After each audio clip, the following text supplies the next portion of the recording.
morning, Trinidad and Tobago. I'm Hema Ramkissoon, and welcome to the CNC3 Early Morning Show. It is a beautiful Wednesday morning. It is Wednesday, August 29th. It is Independence Week in Trinidad and Tobago. Happy birthday to all of you. Really and truly, we're celebrating 50 years of independence, something to be extremely excited about. So much we have achieved. Where are we going? Where did we come from? But as the celebrations continue, there seems to be some disunity amongst the various government, let's say part of the Parliament, Trinidad and Tobago, the opposition, who are on the set on Monday morning. They will be holding separate celebrations to the government. They're saying that they do not believe in what the government is doing, and they do not support the manner in which the government is celebrating independence in Trinidad and Tobago. This morning, we're going to actually be looking at the situation in Laventille. This is following the murder of an 11-year-old boy on Saturday. Now, the murder occurred about 12:20 a.m. while the young boy was shot at about 12:20 a.m. right outside his home. He subsequently died during the day. Police are expecting a reprisal, and they're expecting an uprising in the area. The relatives are saying that he was not the intended target. Two men were killed on that day. That young boy and a 19-year-old teenager was also killed in the gunfire. Now, we're looking at the situation in Laventille, and for so often we're trying to understand what really is the cause or the reason for the social ills that continue to plague this community. They are great citizens that live amongst what we say a few bad apples. This morning we have Aisha Wells, we also have David Mohammed, and the MP for the area, Naliang Hippolyte, will be joining us on set as we continue to look at the situation in Laventille. We'll also be speaking with Brian McFarlane and Noble Can as we continue to find out about what independence means to you and what have we achieved thus far. So before we begin our first interview, which will be with David Mohammed, Aisha Wells, and also Naliang Hippolyte, let's tell you why you should buy the Trinidad and Tobago Guardian today.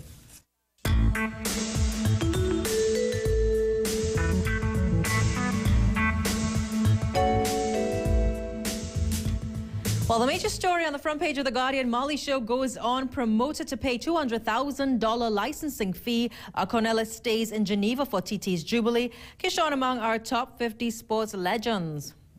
If you are a Damian Marley fan, I know you've gotten something to smile about. Marley concert goes on. Party settle on fees for license. Beware of West Indies. Ganguly, Windies, biggest threat in T20 World Cup. So we wish our boys all the best. Applause goes to Samuel Badri and the plain talk there. And, you know, if you're a tennis fan, something to look forward to. Don't forget you can follow me on Twitter at Hema_Ramkissoon. Now joining us on the line, Kelvin Ramsuk, the General Manager of TN Tech. Mr. Ramsuk actually is joining us on short notice this morning. And the reason is that many of you, if you were in the Port of Spain area last night, you would have noticed there were a number of power outages throughout the country last night. It was as a result of load shedding. Mr. Ramsuk is just joining us this morning to give us an update on the situation. Mr. Ramsuk, good morning. Thank you for joining us. Morning, Hema. Morning to Trinidad and Tobago. Mr. Ramsuk, what exactly transpired yesterday? Several parts of Port of Spain were in the dark, literally. Right. What happened, we ended up with a situation at our Ricen Road substation. We have 3 circuits that feed Ricen Road, the Bamboo Ricen Road 1, 2, and 3. The Bamboo Ricen Road number 3, that a fault occurred on that circuit. And as a result, that roughly occurred around after midday yesterday, initially, the initial fault. And that resulted in the outage to the Ricen Road substation. And in the process, we also had, once that happened, we ended up with 2 transformers at the Ricen Road that is interconnected to the power station. Those 2 transformers also was de-energized as a result of the fault. In the process, we have what you call a load shedding scheme, and we would have shed load mainly in the West Moorings area and so on. That situation was, we rectified that situation within 1 hour. So roughly just after 1:20 yesterday, we were able to restore supply to the West Moorings areas and so on, and Ricen Road. In troubleshooting the fault, roughly at about 5:40 yesterday afternoon, we ended up again right at the said location with a problem at the circuit breaker at Ricen Road. That circuit breaker failed. Same number 3 failed at Ricen Road. And in the process, again, the Rising Road substation, it bought out a section of an entire section of the Rising Road substation. Now, the way Rising Road is, it interacts with the power station, right? It's directly interconnected into the power station, that is Port of Spain B power station. That resulted in the machines at Port of Spain B power station tripping out, and as a result, we lost generation at Port of Spain.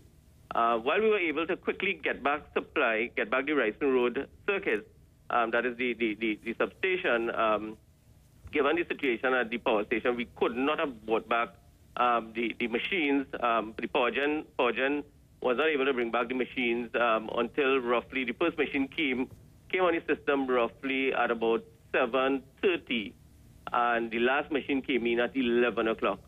However, we were able to, given how the circuits are interconnected, we were able to bring back supply to a number of customers at around 7:30. However, between 7:30 and 9:30, a number of areas were still out. That is Abertoir, St. James, Digger Martin, Rising Road, West Moorings, Diamond Vale. And around 9:30, with the load, as the load, was further reduced as people switched off on the system, we were able to restore supply to all our customers, roughly around 9:47. What is happening today, Mr. Ramsey? Right. We did get back the second machine at 11 o'clock at PowerGen. And as a result of getting back the second machine at roughly 11 o'clock at PowerGen, 11 o'clock last night, we were able to get back the adequate generation at Port of Spain, so that we are back to normalcy last night and, of course, this morning. Okay. Mr. Ramsey, thank you so much for joining us on such short notice to give us a quick update on the power outages which were experienced in several parts of the capital city last night. I'm Hema Ramkisoon, and don't forget you can follow me on Twitter at Hema_Ramkisoon. Before we go to our first break, let's give you something to think about while you have your morning cup of coffee before...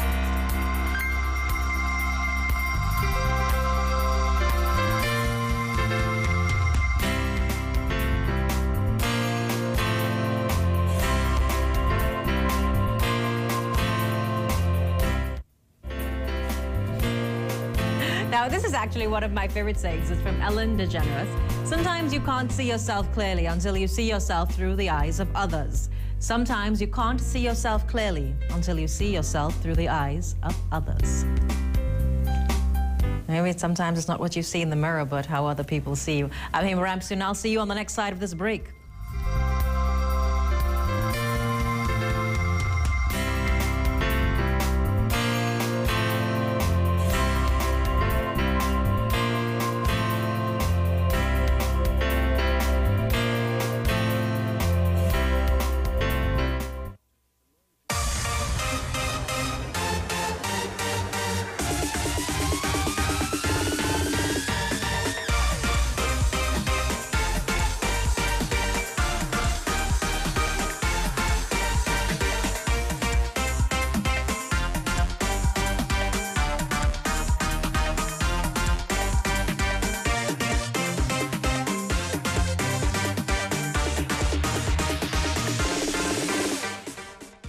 You're talking to your best friend when you get clean their family. You get cash back. Yeah, darling.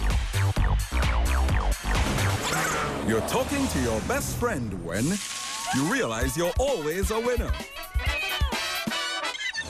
You're talking to your best friend when you get a makeover. You suddenly feel like dancing.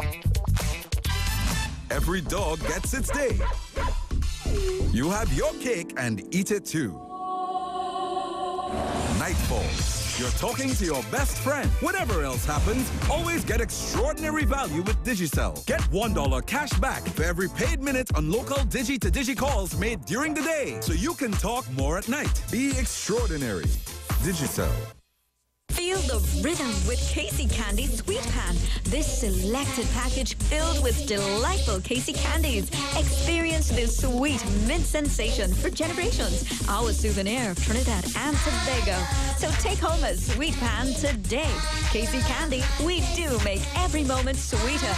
Call 636-2360 to place your orders now. Meet Jack. Jack is building muscle as we speak because he's added Dairy low-fat milk to his regular routine of healthy eating and exercise. The proteins in Dairy low-fat milk not only help him build lean muscle more effectively, but they help Jack's muscles recover quicker so he can work out more regularly and still have enough energy to hang with the kids. Get the better benefits of milk with Dairy low-fat milk. Dairy, the milky milk. We are touched by your smiles and your friendships, by your appreciation of the past and your ability to see the future. We're motivated by your drive and your willingness to try new things. We are fascinated that even though you are so very different, you still see yourself as so very much the same. We are energized by how hard you work and your ability to have a good time, by your pride and your passion.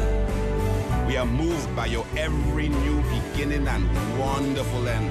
Every day we're inspired by your likes and your lives, and we'll continue to challenge ourselves to remain a big part of them both. Bermudez, biscuits we love.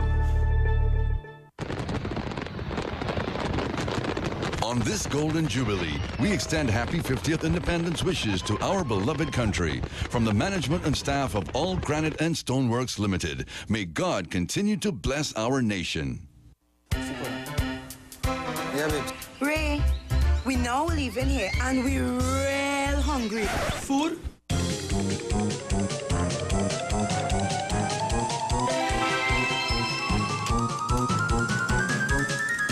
fellas. So food ready? Hand Jack. But like my baby spent whole day cooking, now that's a table to be proud of. And only the best for my baby. Rainbow corned beef, darling. Rainbow corned beef. Chiropractor, failed. Massage, failed. Physiotherapy, failed. Surgery, failed. Pills, drugs, injections, failed. We succeed where others have failed. Harmonized Diffusion conquers pain. At Pain Relief and Health Management Limited, pay no money if we can't help you. Call 622-8085 or 628-8257 today for your free preview. Thousands of tests. Diffusion is the best.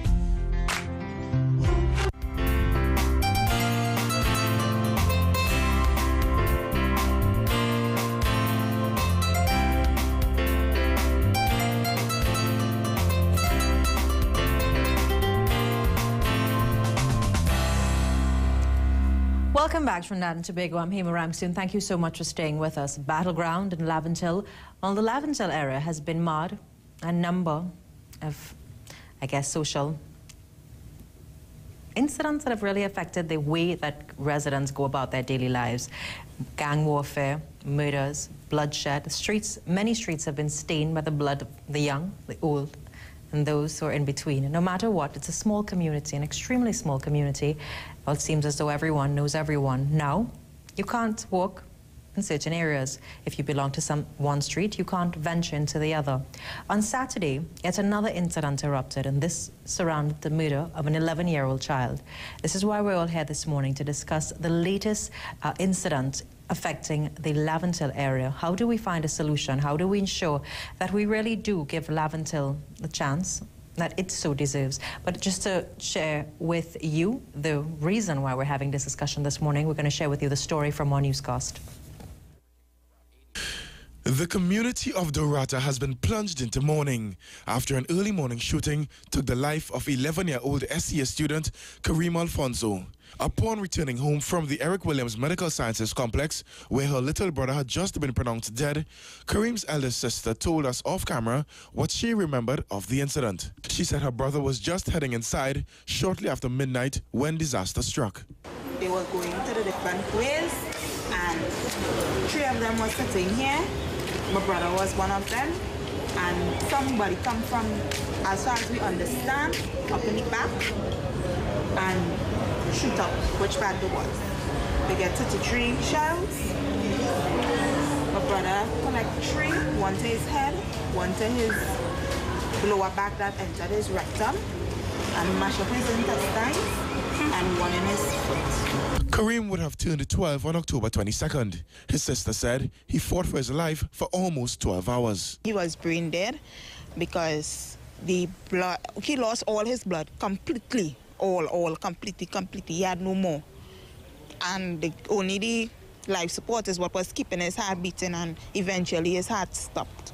She said her hope was shattered when doctors pronounced Kareem dead. Before, I had so much faith. I had a lot of faith. Before, when I know he was breathing, I know that his heart was beating, I know everything, I had so much faith. I'm now asking if there's a God, because I actually feel something rip out from inside of me. I feel like if I might get a nervous breakdown between now and later. Kareem's father is currently incarcerated and is yet to learn of his son's passing. Also killed was 19-year-old Jacob Peters, while 18-year-old Justin Abraham was shot in the arm. Other persons in the community say it has been quite some time since something like this occurred in their area. For CNC3, I am Chester Zambrano.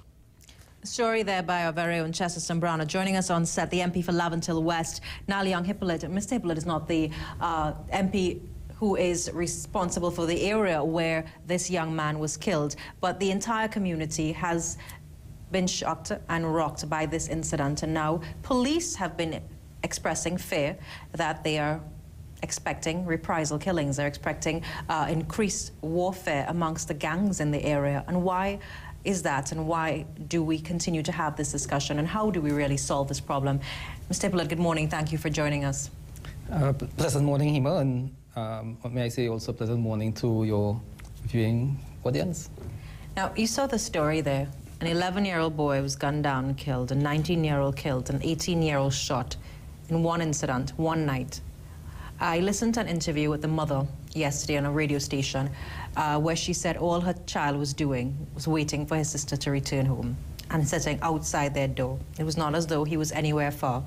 At 12:25 a.m. While the public continues to judge the circumstances surrounding this incident, I know that you have been in touch with several persons who are connected to this incident. What are people saying? Let me first and foremost say that the People's National Movement, and definitely myself, we condone any kind of criminal activity. Let me also correct that last statement. I am not in contact with individuals who may be associated with that incident. That incident took place in the Laventille East Movement constituency. But you're obviously in contact with people in the Laventille area, and I'm sure that that has affected many people who are in the area. And while it's a very, very small community where most families know each other. Well, unfortunately, and may I say differently, all right, Laventille is a very large area. A lot of people are, however, a bit disturbed by the circumstances because any one murder is too much for our society. Murder in Trinidad and Tobago is a matter whereby the entire Trinidad and Tobago will be affected. And murder is not only in Laventille, it is throughout Trinidad and Tobago. So we have to bear that one in mind. Right. We also have to remember that contrary to the thinking of people, murder is not, or Laventille is not the capital of murder, as people would like to say or put it. Murder takes place throughout the entire country. Speaking about Laventille West directly, what I have started to see quite recently is another dynamics to this whole criminal activity, whole crime, whole set of murders taking place, whereby up to yesterday I had a meeting with the Drivers Association of the Laventille area, whereby what you find taking place is actually the drivers are being targeted. I know, Hima, that we would want to probably discuss what transpired with that 11-year-old, all right, but I don't have that kind of information put into that particular incident, and that is why I prefer to kind of stay a little away from it, saying that I don't have the information at hand. But speaking about the wider society, Police yes, are fearful of reprisal and they're fearful of increased gang activity. And when they say gangs, and we know that Laventille is a big area, but the police are always saying that the number of gangs, they know who they are. Everyone knows who they are. Why is it so hard or so difficult to control the problem? And do you also share the view that the police are saying that they are fearful of reprisal killings? I think it's a matter of actually finding the individual in the act, probably having the necessary information to carry them to court and actually have a case against them. Mm-hmm. And we can go right back to probably last year, 1 year ago, the SOE, mm-hmm. all right, whereby you must have the evidence that will stand up in the court. Okay. All right. Joining us on the line now, Aisha Wells. Aisha, good morning. Thank you for joining us. A special good morning to you, Hema, to Parliamentary Representative Nalion Hippolyte, and to all your listeners. Now, Aisha, I know that you have also been on the ground and you have been working feverishly with many of the youth in the area. Your thoughts about this entire scenario, and we shared with our viewers a story that sparked this discussion this morning. The murder of an 11-year-old boy, a 19-year-old was also killed in that incident, and an 18-year-old was shot. I think they were probably waiting for India. Yes, it is an indeed sad situation. Every time I even think about what has happened in relation to the 11-year-old.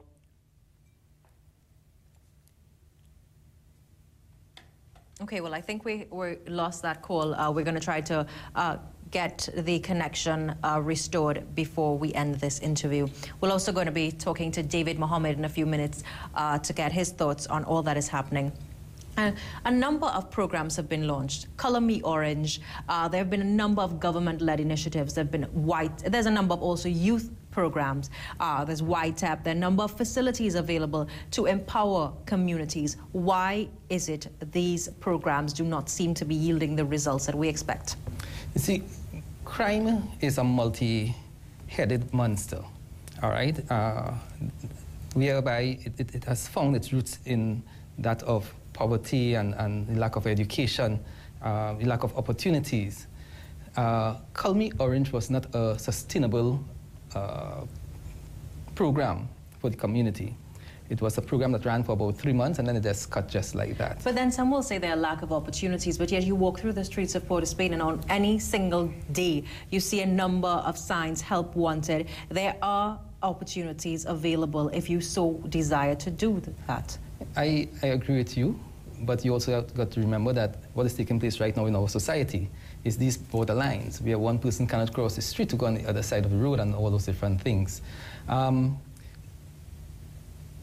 you look at the various programs, you also have to remember that a number of those programs were cut by this government, whether it was cut totally and pulled out of the system or cut by virtue of the amount of persons who can access these programs. Now, joining us again on the line, we're hoping to restore that connection. Aisha Wells. Aisha, the media have really played this out as a tense situation. The police are expressing fear.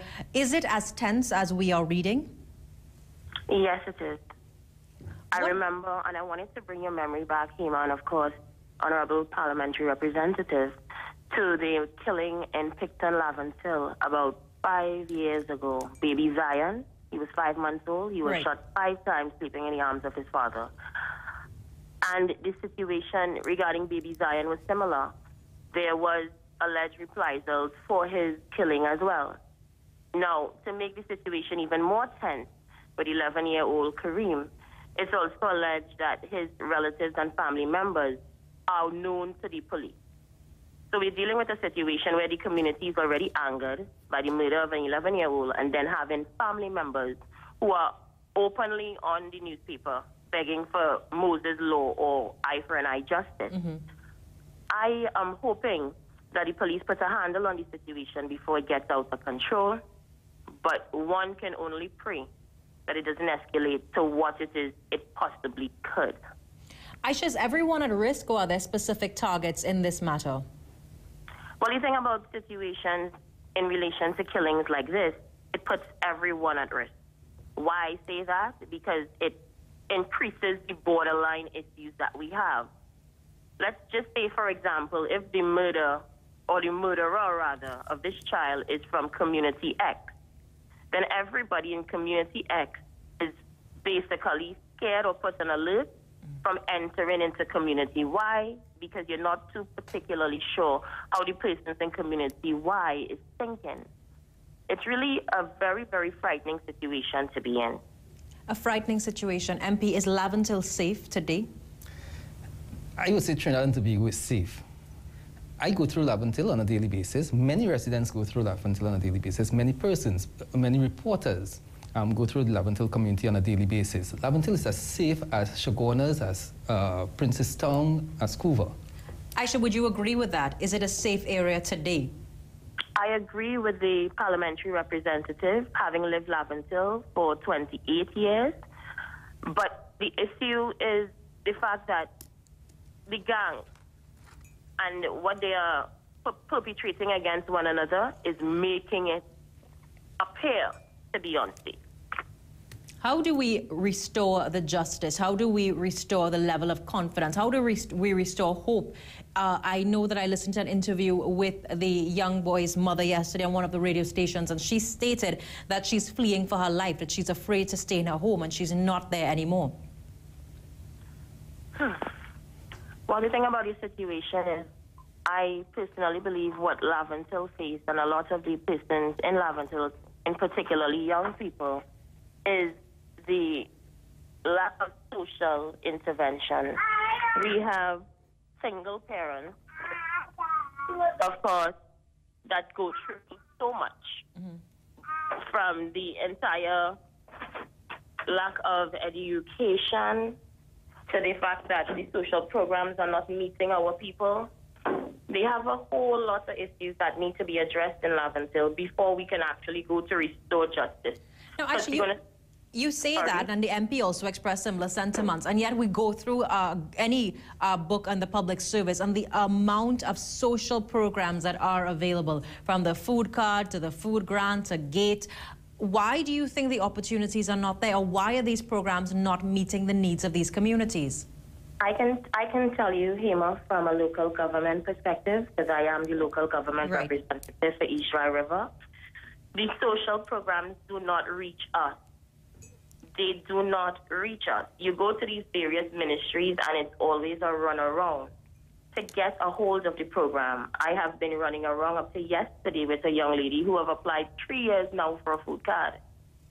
You know, and you think something as simple as a food card. 3 years, yes, and she's still waiting. I don't know what the barriers are, but the programs are not meeting us in the communities. And the thing about it is, in a community like Laventille, you would expect that the government will come into the community and set up shop, and having the people come out to them, because this is a situation where it's reached crisis stage. But it's not happening that way.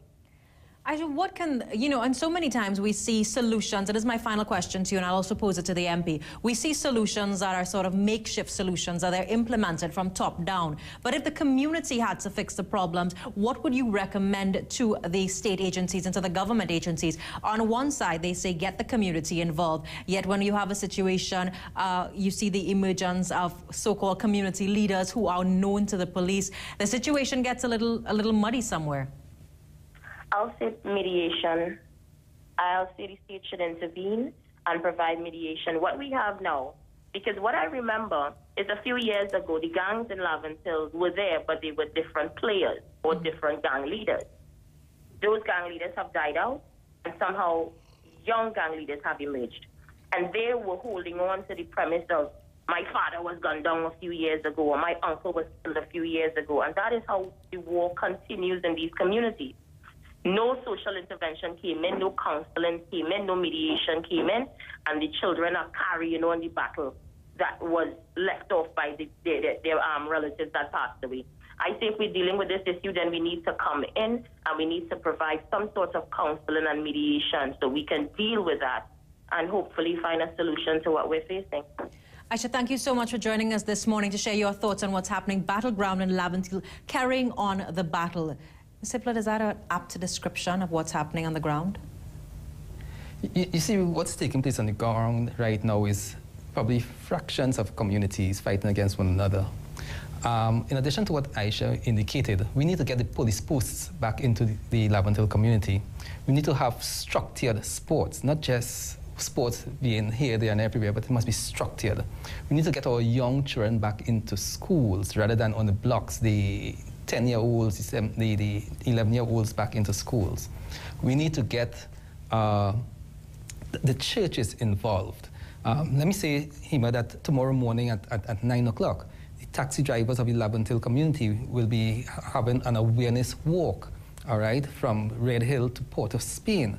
And that is also to promote unity within the community, all right? So there's a number of things that we must do, that we have to do. A number of things, and we're going to take a very short break. When we come back, we will continue this discussion. Stay with us.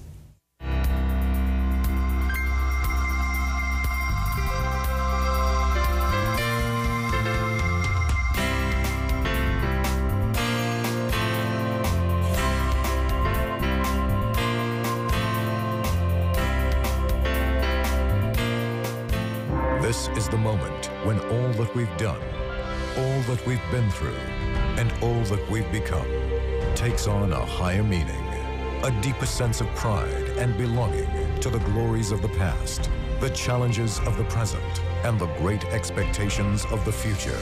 It's that moment when our true colors rise from deep within to erupt in vibrant celebration of who we are, proud, passionate, independent. Today, we join the entire nation in commemoration of the moment that gave birth to our awakening as a nation 50 years ago.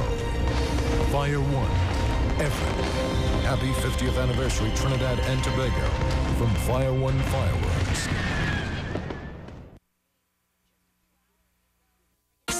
Practical Accounting is the first in Trinidad and Tobago to offer practical accounting. Here you'll develop practical skills, gain knowledge and competency for any career through a diverse range of short courses. Visit us or call at any of our locations. We are committed to bridging the gap between education and the world of work at School of Practical Accounting. If your guests are pests, then call General Pest Control. We offer effective treatment using the latest technology against termites, rats, roaches, mosquitoes, ants, mice, pigeons, and lots more. Total eradication, guaranteed jobs, no callbacks. Get a 10% discount as an introductory offer with free estimates and inspections. Centrally located in Caroni, or call 645-4871.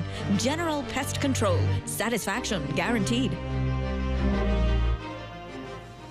The Ministry of the Arts and Multiculturalism presents the Red, White, and Black Parade, a theatrical street event, Thursday, August 30th, 3 to 6 p.m. The parade begins at the Twin Towers Independence Square and ends at Napa Courtyard in a rhythm festival. Wear your national colors, the Red, White, and Black Parade, a golden celebration of our creative genius. For more information, call 625-6962 or log on to www.culture.gov.tt. Located at number 8 Forest Avenue, Coqueville, San Fernando, Comfort Cooling is the ideal choice for all your residential and commercial air conditioning needs. York International is proud to announce that Comfort Cooling is our authorized dealer for all mini splits manufactured by York. We are confident that Comfort Cooling has the qualified engineers and technicians to do the design and installation of our units. So, give us a call at 652-6378.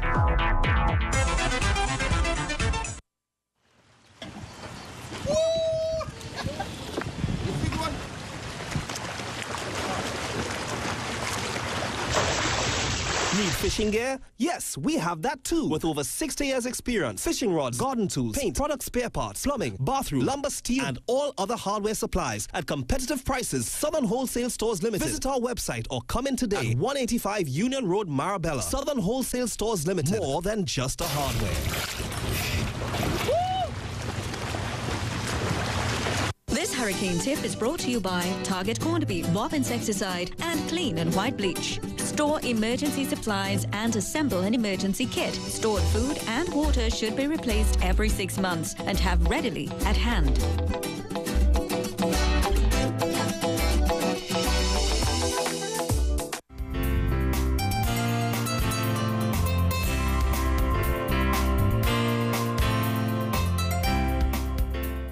Welcome back to Trinidad and Tobago. Battleground in Laventille. This as the country still comes to terms with the murder of an 11-year-old boy. It occurred on Saturday. Joining us on the set now, the MP for Laventille West, Naliang Hippolyte. We just spoke to Aisha Wells. David Mohammed will join us for a few minutes via telephone. Government programs are not reaching the community. Ms. Hippolyte, you are the MP for Laventille West. Why is that happening? Some will say that you are the Member of Parliament. It is your responsibility to be that medium between the government and the people. One of the key issues there, Hima, is the mere fact that individuals cannot go certain areas or cannot cross borders or cannot even come out of Laventille.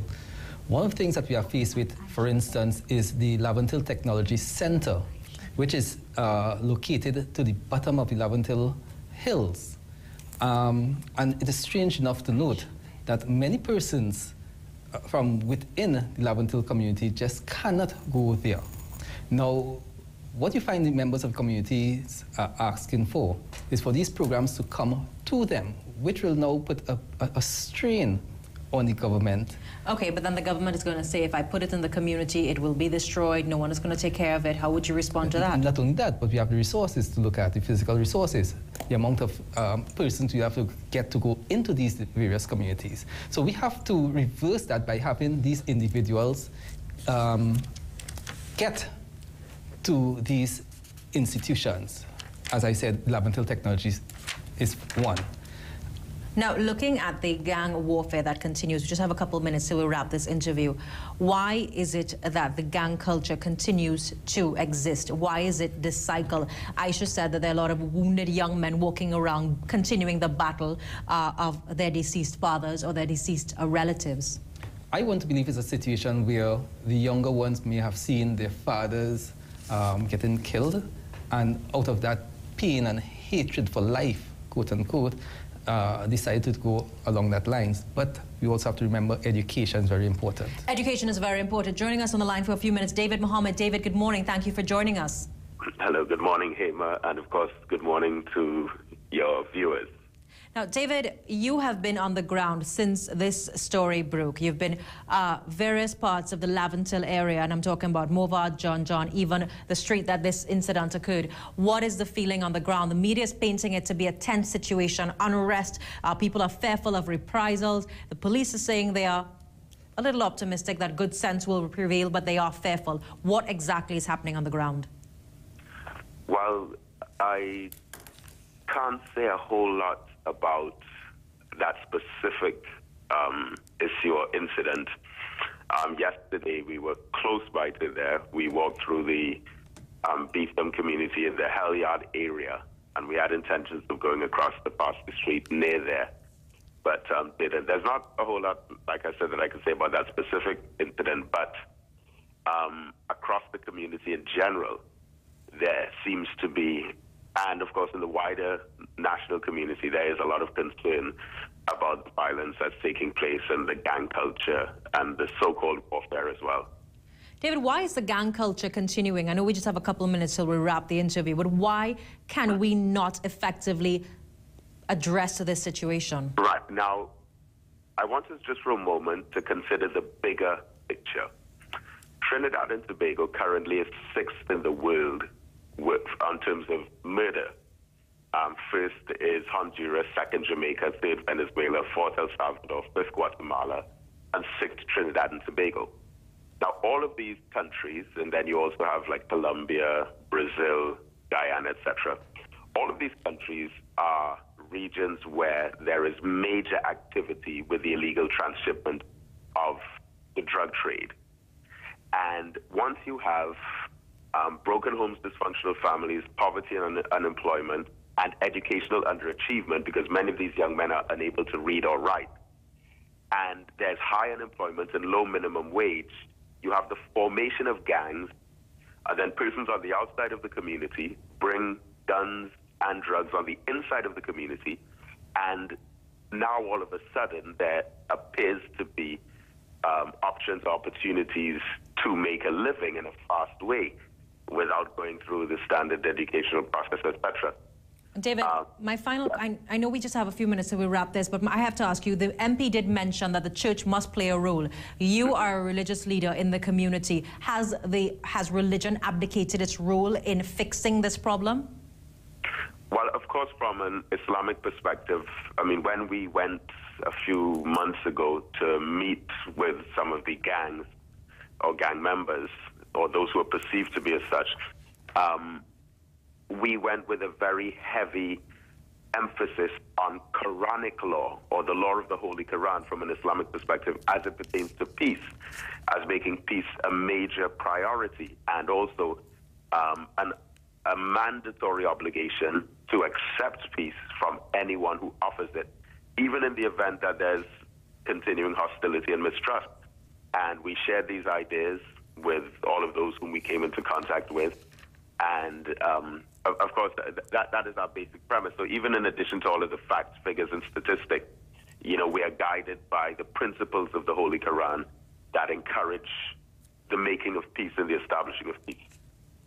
David, thank you so much for joining us this morning, and hopefully we'll have you on set to continue the discussion. Mr. Tipler, we just have a minute till we wrap this interview. Your closing comments, how you are the MP for Laventille West. While not directly responsible for the area that shooting occurred, the gang culture and the gang warfare persists throughout the entire community, and communities are at war. How do you solve this problem? We must have the government working very closely with the law enforcement agencies, working very closely with the communities, by extension, with the religious bodies. So we have to all come together, all right, to solve this issue. It is a national issue. It is not just a Laventille issue. It's not just a Laventille issue, it is a national issue. As we celebrate 50 years of independence, are we seeing two types of development in this country? Are we seeing two systems of justice? Is it really a dichotomy? I'm May Ramsu. Now take a very short break. When we come back from this break, members of Tri Canal will be joining us on set. Stay with us.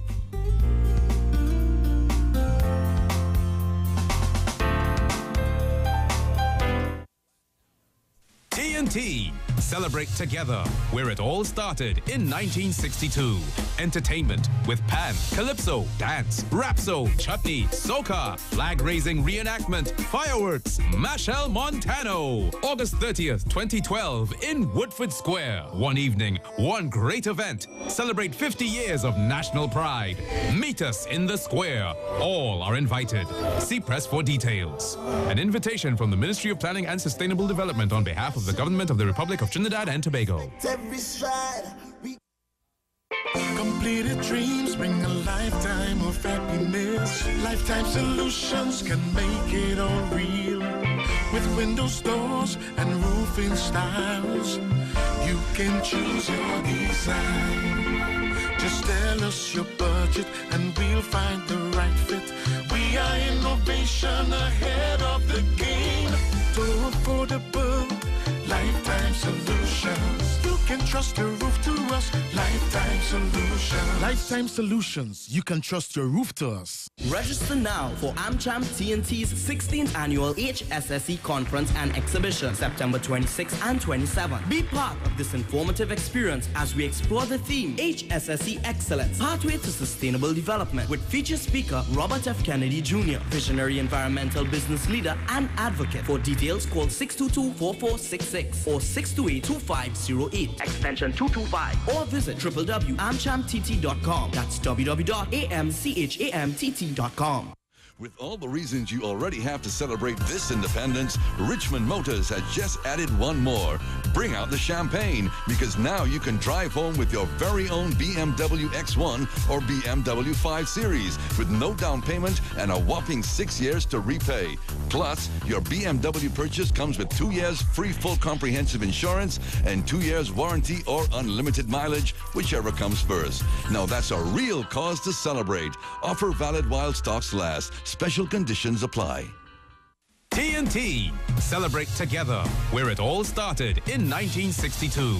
Entertainment with Pan, Calypso, Dance, Rapso, Chutney, Soca, flag-raising reenactment, fireworks, Machel Montano. August 30th, 2012 in Woodford Square. One evening, one great event. Celebrate 50 years of national pride. Meet us in the square. All are invited. See press for details. An invitation from the Ministry of Planning and Sustainable Development on behalf of the Government of the Republic of Trinidad and Tobago. We are touched by your smiles and your friendships, by your appreciation of the past and your ability to see the future. We're motivated by your drive and your willingness to try new things. We are fascinated that even though you are so very different, you still see yourself as so very much the same. We are energized by how hard you work and your ability to have a good time, by your pride and your passion. We are moved by your every new beginning and wonderful end. Every day we're inspired by your likes and your lives, and we'll continue to challenge ourselves to remain a big part of them both. Bermudez, biscuits we love. Yo, we are the band exclusive from Holland, and 50 September we come to Trinidad and Tobago. See you there. Namaste everyone.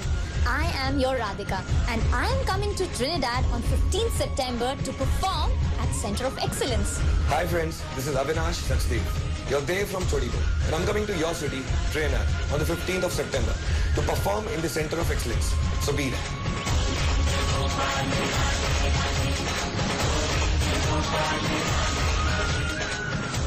Pride in our liberty.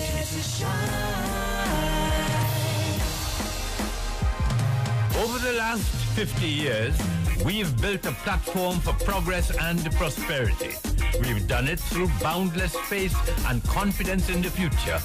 Now, more than ever, we are ready to shine, and we dare every citizen to take on this challenge. During the next 50 years, choose your sphere and influence it. The world is waiting. Trinidad and Tobago, dare to shine, celebrating 50 years of pride in our liberty.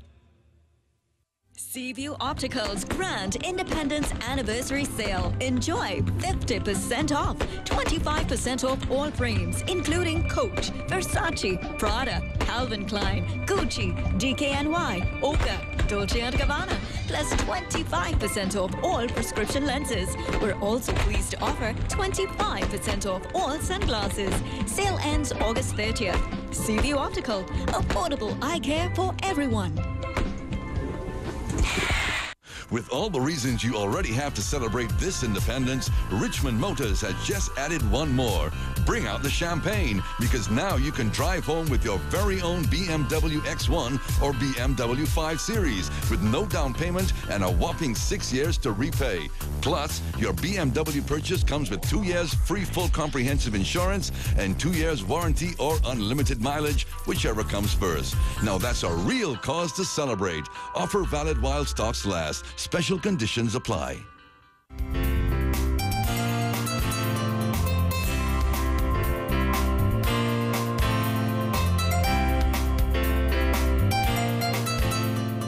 Welcome back, Trinidad and Tobago. Well, we're celebrating 50 years of independence, culture, art, music, our identity as a people, our ability to express ourselves, the voice of the conscious, our consciousness being expressed through word, through song.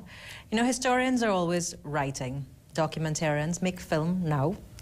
But Calypsonians and those who are lyrically inclined are really the true historians. They're the ones that document our story from generation to generation. And joining us on set now, one of my favorite local bands, really. So I'm going to be a groupie this morning. Three Canal, and all members are here this morning. And the reason... First time in the street. Yeah, this is the first time that they're all here this morning. So good morning, welcome, gentlemen. Good morning. Thank you. Good morning. Thank you for that wonderful introduction. Well, you know I'm going to definitely go to the concert, but this year they're celebrating 50-50 Love. Wendell, maybe we can start with you. The concert obviously is part of the independence celebrations. What can we expect? Well, just as per your introduction, we as artists and Rapso men working in music for the last 18 years now, we see it as a privilege and an honor position to be in, especially because Trinidad has such a rich cultural heritage. You know, we don't take that for granted. And we're looking through our songbook over the last 18 years and realizing we've been speaking to the whole idea of who we are, where we are, and what we want for ourselves over the years. So we're just going to choose what we consider to be the appropriate songs and present them in a concert format. You know, we were talking with the guys in the band last night. We really want the lyrics to come out. You know, it's not just the beat and the big bouncy vibe.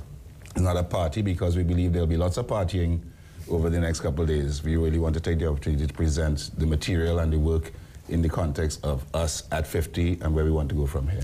Us at 50 and where we would like to go from here. Roger, where are we at 50? That's a very good question. Actually, yesterday, I was, moving around and people kept stopping and asking me, what have we achieved in 50 years and where are we at 50?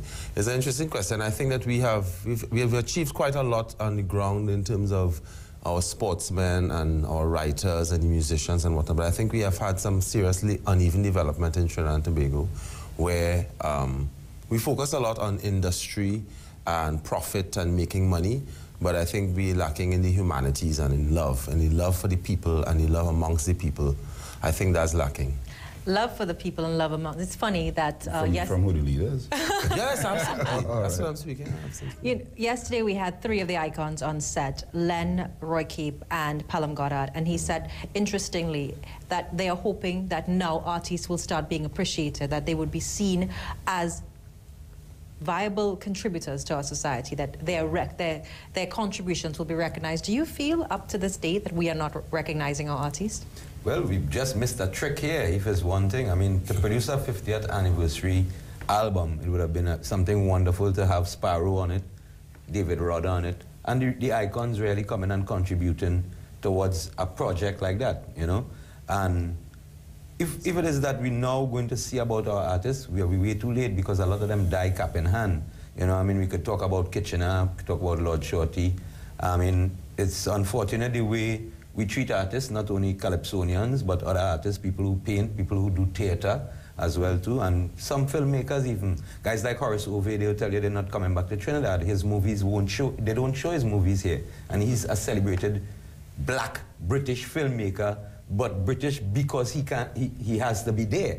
So we have to look at what role the artist is playing, how important it is, and how we're going to reward the artist so that we could continue the proliferation of the art forms, the different types. Proliferation of the art forms, appreciating our own, understanding our culture, recognizing the contribution of those who really blazed the trail to ensure that we enjoy Trinidad and Tobago as it is today. We now take a very short break, and when we come back, we'll continue our discussion with Tree Canal. Stay with us.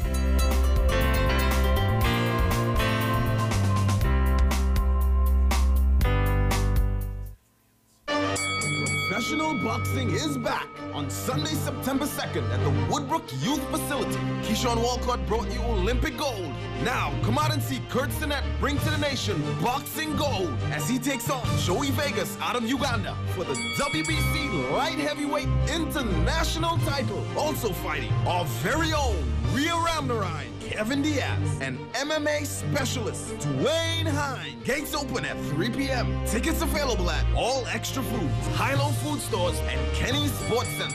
School of Practical Accounting is the first in Trinidad and Tobago to offer practical accounting. Here you'll develop practical skills, gain knowledge and competency for any career through a diverse range of short courses. Visit us or call at any of our locations. We are committed to bridging the gap between education and the world of work at School of Practical Accounting. Baker Enterprises of Trin City and Abercrombie Street has a wide selection of newly designed independent supplies and party decorations. You can also find a wide range of locally inspired polos and souvenirs. Give us a visit at 79 Abercrombie Street or Trin City. Baker Enterprises Limited, the one preferred by customers.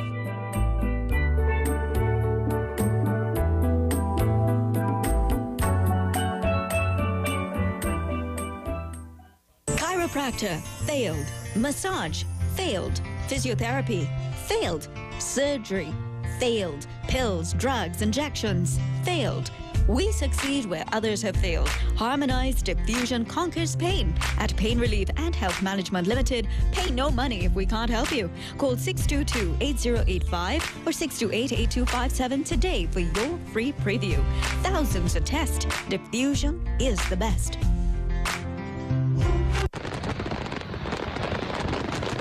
On this Golden Jubilee, we extend happy 50th Independence wishes to our beloved country. From the management and staff of All Granite and Stoneworks Limited, may God continue to bless our nation. You're talking to your best friend when you're going to clean their family. You get cash back. Yeah, darling. You're talking to your best friend when you realize you're always a winner. You're talking to your best friend when you get a makeover. You suddenly feel like dancing. Every dog gets its day. You have your cake and eat it too. Night falls. You're talking to your best friend. Whatever else happens, always get extraordinary value with Digicel. Get $1 cash back for every paid minute on local Digi-to-Digi calls made during the day, so you can talk more at night. Be extraordinary. Digicel. There's really one bank you can depend on. Friendly service every day. There's really one standard of treating you like you deserve to be. Yeah. Republic is only the best to you. We get personal attention, so explain for your inspection.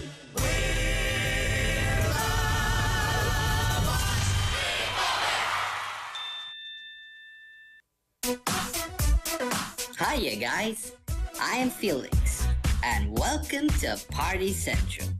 We have lots of great items for birthdays, baby showers,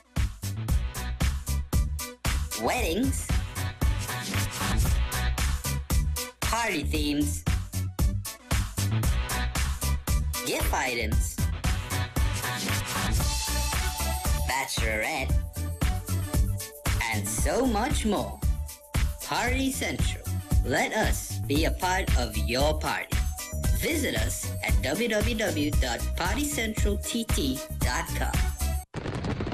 As we commemorate our 50th Jubilee Independence, Skyline Freight is proud to celebrate this momentous occasion with all of Trinidad and Tobago. Happy 50th anniversary, and may God bless our nation.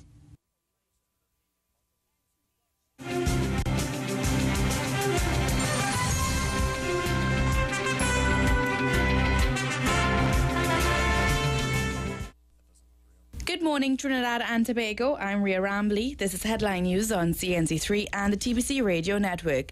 A massive power outage yesterday afternoon left a significant portion of western Trinidad in complete darkness for hours. CNC3 News understands the power supply to many areas, starting from Port of Spain heading west, was cut just about 5 p.m. on Tuesday afternoon and was only restored after 8 o'clock. Confirming the power outage, TNTEC's General Manager Kelvin Ramsuk told CNC3 that Diego Martin, Pitti Valley, Diamond Vale, the Abattoir, Belmont, Port of Spain proper, Mucarapa Road and Marval were without power. He says a breaker failed at the Port of Spain generation plant, resulting in a domino effect. Government ministers are weighing in on the firing of their cabinet colleague Colin Partap as Minister in the Ministry of National Security for refusing to submit to a breathalyzer test. Legal Affairs Minister and leader of the Congress of the People, Mr. Prakash Ramada, says he is saddened by the dismissal of Colin Partap. Let me just say I'm saddened that Minister Partap found himself in such circumstances, requiring the Prime Minister to revoke his appointment. He's a good and decent human being, and whatever circumstances that led to this, it's very unfortunate. Local Government Minister Dr. Suraj Rampajan says he's backing the decision of the Prime Minister to dismiss Mr. Partap. I support the decision taken by the Prime Minister with respect to my colleague, Member of Parliament for Kumutu, Colin Partap. It's a very sad moment for me, and I'm sure for all of us. Meanwhile, Acting Police Commissioner Stephen Williams is expected to address the media today on what happened that night when Partap was stopped by police outside the Zen nightclub. And in sport, the 2012 edition of the Paralympic Games is carded to begin tonight in London. The Paralympic torch is now making its way to the main stadium in London. There will be athletes from 166 countries from around the world. And this country will have 2 athletes, Carlos Green in the shot put and swimmer Chantal Ince participating. Stay tuned for another news update at the top of the hour and our major newscasts at 7 this evening, right here on CNC3 and the TBC Radio Network.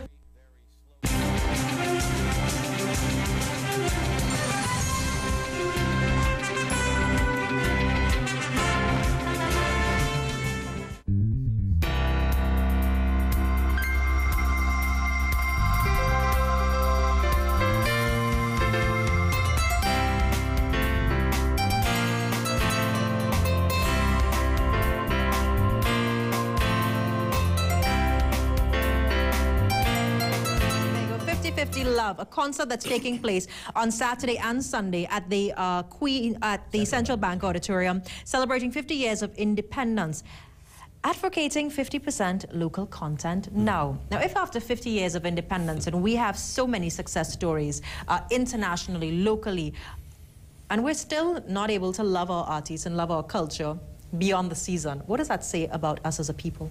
Maybe seasonal. Everything must have a season, mango season, calypso season, soca season. But no, unfortunately, it really does speak to something much bigger. Peter Minshall described it as self-contempt. You know, some say self-loathing. I think I heard Leroy Clark speaking about it the other day. It's a phenomenon that we, as artists, you definitely become aware of it pretty soon in doing what you're doing. You constantly have to be explaining what you're doing, why you're doing it. What you're doing here is a big question. Why you're still here, especially if people see you as potentially successful. They want to know why you're still here. Which speaks to the fact that we don't think that here is a place where one can fully achieve one's dreams. Naipaul said it early, you know. Well, I think it's one of the things where it's not, beyond just like it being seasonal, there's a lot of music that is not seasonal music, that is not for the Carnival Festival, that still is not played. And why is that? Do we need, and do we have to reach a point where everything must be part of legislation? Why can't we as a people promote development? Why can't we be the change as opposed to expecting the change to come from high? I think that may have something to do with policy in terms of advertising. Advertisers seek to promote their products in a way that once it looks like it's not from here, that's what they aspire to. But, so that the people will feel that that's what we have to achieve. But they are part of the whole syndrome, and Leroy was talking about it the other day, the difference between power and empowering people. And the question is, have we been empowered over these 50 years as a people? Yeah. The radio DJs will give the argument, well, they can't play the music after Carnival because of the content which of is the music. But that's argument. bogus, because, to be honest, I mean, a lot of the Jamaican music that they play or the American rap music that they play, the content is far worse, you know, and damning to our youth as well. Now I have to ask about that Jamaican phenomena. House of Mali. The house. Tomorrow night. Big show for Trinidad and Tobago Independence. Yeah. The biggest show for Trinidad and Tobago's independence, not put on by the government, is the House of Mali. And the what thing does that is, say to you? Jamaica would never do that. I mean, Jamaica, they like soca, calypso, but they would never put on a show like that on the eve of their independence. It would never happen. Yeah, they would not hire Marshall to come to Jamaica to Well, what clearer evidence of the self-contempt than that?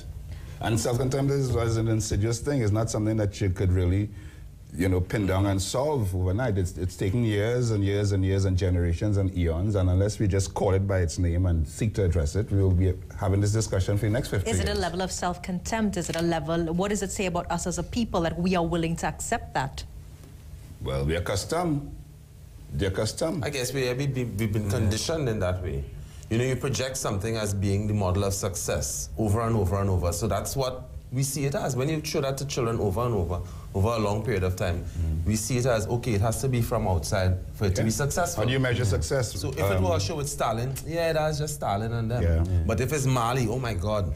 We were recently in London on the Cultural Olympics, the cultural side of it in our cultural village, where we were performing for 200 people a night, as opposed to the shows that the Jamaicans put on in their venue. They were performing for 40,000 people a night. So you look at, or 4,000 per se, right? But look at the difference in scale. One is like a school bazaar, and one is actually doing real business. And the Trinidad and Tobago village in London was cute.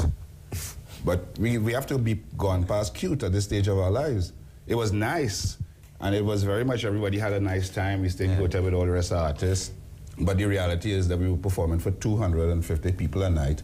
So at the end of it, only 700 people having would a have seen us. commensurate project at the O2 Arena, right next to the Olympic Village, for thousands of people. Maybe a because night. they're serious about culture. Well, and I don't think national there's pride maybe is a in it. huge part There's of no maybe them. in it.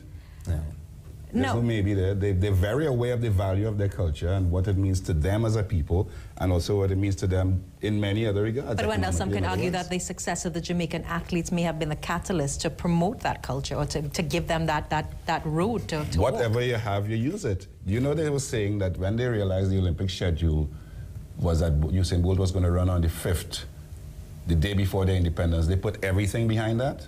They put all their plans behind it to capitalize on it. And guess what? Thank God for Usain Bolt. He won the race. They play the anthem next day for the whole world on their independence. So it's about foresight and vision and planning. For the last couple of weeks, they have an ad in the papers saying Thursday night there will be a reenactment of the flag in Woodford Square featuring cultural performers of Trinidad and Tobago from 6 to whatever time. And then at the end of it, Marshall Montano. That's disrespect. It means you just cobble that program together in the last couple of days and throw in this one so that this one represented and that one represented. And the star of the show is already done, booked, and in place from a long time. Is it governance that failed us? Absolutely. Now, we're celebrating 50 years of independence, and I've asked this to all of our guests over the last week. What have we learned? Where are we now, and where are we going? What do you think is the highest high and the lowest point of our development at this time? I think the lowest point of the development is the fact that we have not been able to throw up the right type of leaders. And I'm not blaming the leaders all. We can't always blame the leaders because they come from the society that we all are a part of. My question is, why is it the people who seem to have the ideas, the know-how, why aren't they offering themselves up for public office, for leadership? And I think we have a serious crisis of leadership. We always have to ask ourselves who we will put. You know, it's always a question of not being good enough. But do you think our population will accept the clean-cut, less bacchanal, it doesn't have the nice sound bites, the person that stands up and says it as it is? Can we really, as a people, accept that level of honesty? I think, yes, we need it, actually. We need people like that now in our society, the thinkers, as Roger say. We need them to come forward and guide and lead, because we're just going around the place where we have ill-conceived notions about things and lack of information and misinformation and a lot of mamagai. So if there's a person who is willing to come forward and say it as it is and be straight up with the people, then I think he's somebody to listen to. So we prepared for that. There are a lot of educated people here. We cite that the brain drain is constant. People who have their degrees, they're not getting jobs here and they have to travel outside and seek employment elsewhere. But if the right people come along, we could turn this thing around. If the right people come along. Well, I don't know if the right people are going to come along, because if the right people come along and the people on the ground ain't ready for them, it's the same thing that you talk about. So you're talking, for me, the biggest, most indictable situation in Trinidad is we need to deal with the education system. We need to deal with the education system being about who we are and what we want for ourselves, not just Dick and Dora or Fluff and Nip and Boyo and Carla. And I trying to help some young people with their exams these days, and then books confusing me. They're bad, they're stupid, they're destroying the nation, and that's just the beginnings of something. Well, your group was at the fore of a number of social comment. You know, you do the social commentary, and you're not, you have make no excuses about what you say at many of your shows. Looking at where we are, and I know from 2010 to now, to even before that, 50 years, are we any better or are we any worse off? We're better in many, many regards. Materially, we're better off. In other ways, we've lost our way in certain regards. We've lost what was a very viable, strong communities for the sake of development, and we're small enough to regain it. Small enough to regain. We just have a couple minutes to wrap this interview. 50-50 Love. It's a concert that's happening Saturday and Sunday. Saturday's at 8 a.m., Sunday at 6:30 p.m., all happening at the Central Bank Auditorium. Come out and support local. Now, really and truly, I'm going to be there, and I'm going to be there on both days. Try anyway. But I have to ask quickly, over the last 50 years, who do you think is the most influential person that has impacted our society? Public figure, private figure, politician, priest? Oh, that's a good one. Most influential person. I would probably say Dr. Eric Williams, because he charted, he espoused a lot in terms of where we should go as a country, and not as a politician, the man himself, the historian, the intellect that he was. I'm going to pose that question. That is I mean, Eric Williams would be one of the top choices, but there are a lot of people, you know. Capildeo too made a big impact. Naipaul, Minchell. I don't know. I having problems to find one. I mean, Minchell was very influential in my life because I came through mass and theatre, and I know the power of it. I've seen it spread across the globe and the world. I've performed in Notting Hill Carnival, Caribana, Labor Day. I would have to say Minchell. And like you had the final word, the most influential personality in the last 50 years. That's very difficult. It's a very hard question. But I don't know why. I didn't think about it from the time it came up. Sparrow popped into my head. Sparrow has made a soundtrack for our lives for the last 50 years. Everything from education and our model nation to lying excuses. It just popped in my head. I didn't think about it. Then I have to give thanks to Auntie Noble for devoting her life to the children of the nation and impacting, not in a flashy way, but I see it every day. Thousands of children that were trained by her as a dancer and performers. So in a real way, you know, she's doing her work. There are so many people that are doing their work and should be celebrated. And less giants. We say one of our songs, we come from the land of the giants, you know. Too much to mention. Too much to mention. As we close, Street Canal say, welcome to the House of Rapso, Central Bank Auditorium, Saturday the 1st and Sunday the 2nd.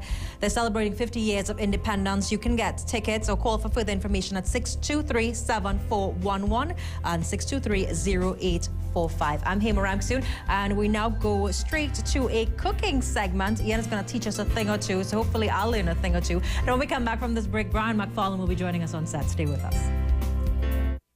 Today's recipe is a really nice one for shrimp lovers. We're going to do cheese shrimp stuffed tomatoes. So why don't we just get right to it? Today we're going to cut up our tomatoes. I'm going to show you exactly how to cut them because it's not going to be in slices, it's going to be in half. And we're going to take that and I'm going to slice them down the middle. Halfways, okay? Just like that. Now, what I should have done before is just cut a wee bit off the bottom so that they stand firm when you put them in the plate, okay? So I'll do that on the next one. Take a bit off the top. Well, of course, that's where it's attached to the plant, so you want to get rid of that anyway. And when you take off the bottom, so that when you cut it in half, it's going to stand firm, okay? Like that. Then I'm going to take a spoon and I'm going to scoop out the center of it. Just like that.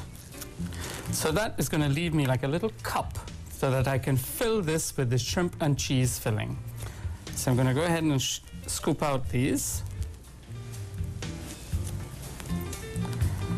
And then I'm going to show you exactly how to do the shrimp filling. It is so easy.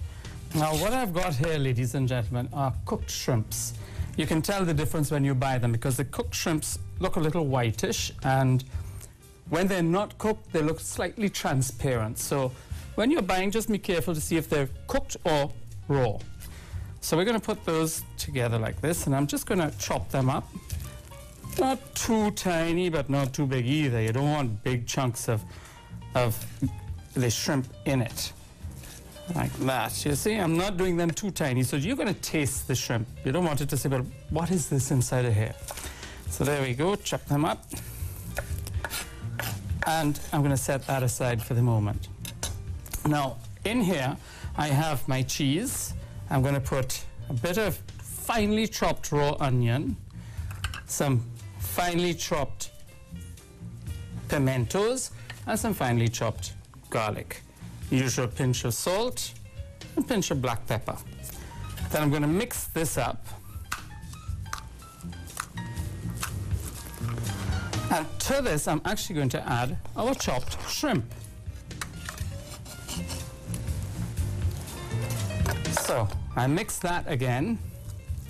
When this comes into a fairly homogeneous paste, I'm going to stuff our tomatoes.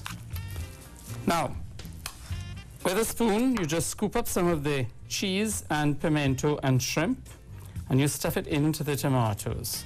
We have some really delicious hors d'oeuvres. You can serve these to kids and adults alike. If you want to add a little variety to it, you can put a little pepper sauce in it. Or some people like shadow beni. You can add a little bit of that to the mixture as well. So I'm going to place these on our plate. And for garnish, just to be slightly different, because people usually use parsley, I'm just going to use a bit of celery leaf, just to add that little color to the end here.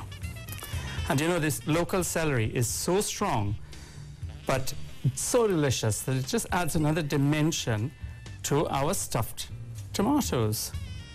There we go. Isn't that delicious? You can get this recipe in today's Guardian. And this evening, my special guest is my friend from Deep South. Moms may not always agree on what to serve their families, but one thing they agree on is when it comes to cheddar cheese for their macaroni pies, cheese dips or sandwiches for school, nothing compares to Anchor cheddar cheese. Anchor cheddar is made from the milk of New Zealand cows, is hormone-free, and has been making good Caribbean meals great for over 40 years. That's quality that has stood the test of time. With Anchor cheddar, you've got great taste.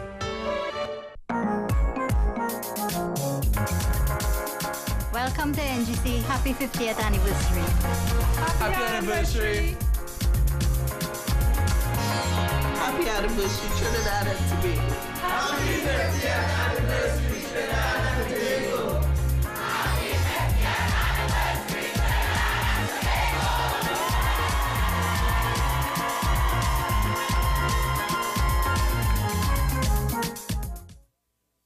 On August 31st, the entire nation will pause to reflect and to rejoice on the 50 years of our nation's independence. The history, the trials and the triumphs, the rich tapestry of our culture, the celebrations of our festivals, the accomplishments of our great little nation. Come and be a part of our journey to Jubilee, an evening of reflection and celebration at the Queen's Park Oval on August 31st. This dramatic performance and show features the largest assembly of performers and artists ever to take stage, and concludes with spectacular special effects and fireworks displays. In celebration of our nation's 50th anniversary, be there on August 31st at the Queen's Park Oval. Journey to Jubilee. Gates open from 5:30 p.m. Attendance is free.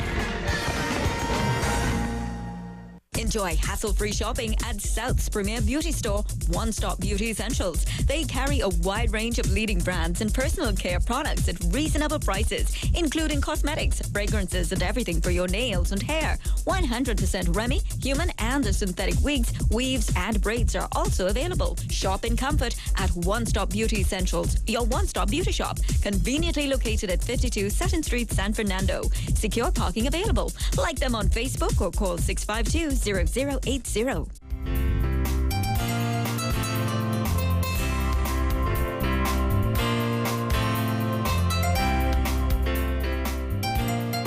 Welcome back, Trinidad and Tobago. I'm Hema Ramsoon. Thanks so much for staying with us. And we're continuing on the vein of independence. Journey to Jubilee, Queen's Park Oval, August 31st at 6 p.m.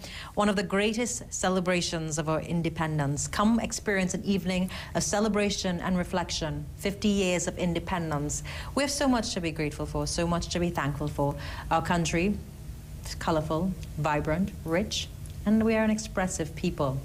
And the government has decided to put together a celebration unlike any this country has ever seen before. And joining us on set, the man who's been charged with the responsibility of basically putting this all together, Brian McFarlane. No, little or no introduction are required. I can make a long CV. And also joining us on set, Lisa Ghani, Special Advisor to the Prime Minister on Public Engagements. Good morning. Thank you for joining us. Good morning. Lovely to be here.